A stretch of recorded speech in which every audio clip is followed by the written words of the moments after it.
হাসনাত আব্দুল্লাহ ভাই এটা কি বলেন? চাঁদাবাজদের জন্য এই বাংলাদেশে কোনো জায়গা নেই।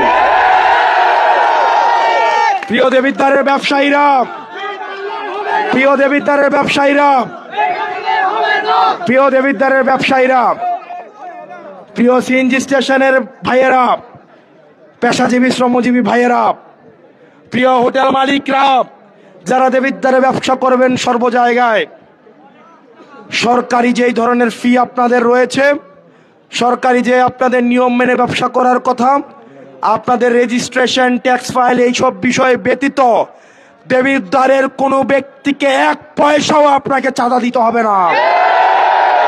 যদি কেউ চাঁদার জন্য আসে তাকে বেঁধে রেখে আপনারা পুলিশকে খবর দিবেন।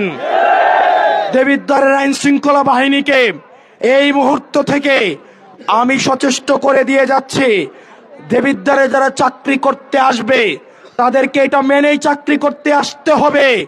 সরকারের যেই বেতন ভাতা, সরকারের যেই যেই সুবিধা আপনাদেরকে দেওয়া হয়, আপনারা আমাদের ভাই, আপনারা বাংলাদেশটা পরিবর্তন করতে চান আমার সরকারি চাকরিজীবী ভাইয়েরা, আমরা বিশ্বাস করতে চাই আপনারা ঘুষের সাথে জড়িত না, আপনারা কম্প্রোমাইজের সাথে জড়িত না।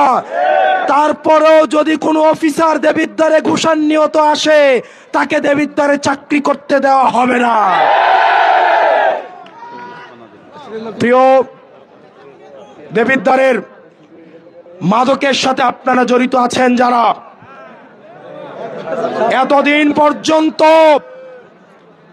মাদক সিন্ডিকেটগুলো রাজনৈতিক ছত্রছায়ায় পরিচালিত হতো। মাদকের একটা অংশ নেতার বাসায় পাঠাতে হতো।